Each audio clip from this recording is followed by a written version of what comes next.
ஒரு வயசான பாட்டியும் தாத்தாவும் ஒரு பூங்காவில் உட்காந்து பேசிக்கிட்டு இருக்கிறாங்க.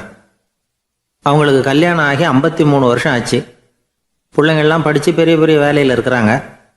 பேரன் பேத்திகளும் நல்ல நிலைமையில் இருக்கிறாங்க. இந்த தாத்தாவும் பாட்டியும் சிரித்து பேசிக்கிட்டு இருந்ததை ஒரு பெரியவர் பார்த்தார். அவருக்கு ஆச்சரியமாக இருந்தது.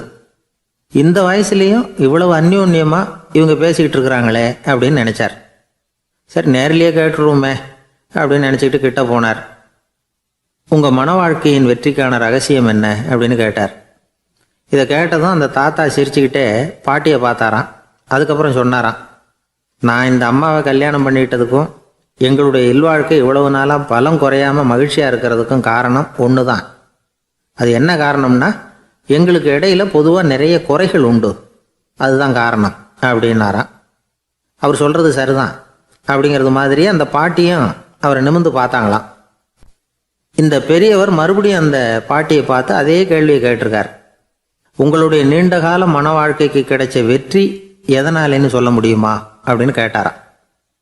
அவங்களும் சிரிச்சுக்கிட்டே பதில் சொன்னாங்களாம். என்ன பதில் தெரியுமா? சில பேரை நாம் குறிப்பிட்ட பண்புகளுக்காக நேசிக்கிறோம், வேற சிலரை நாம் அந்த பண்புகள் இல்லாத குறைகளுக்காகவே விரும்பி பழகிறோம் இல்லையா அப்படின்னு கேட்டுவிட்டு தலையை குனிஞ்சுக்கிட்டாங்களாம் அந்த பாட்டி.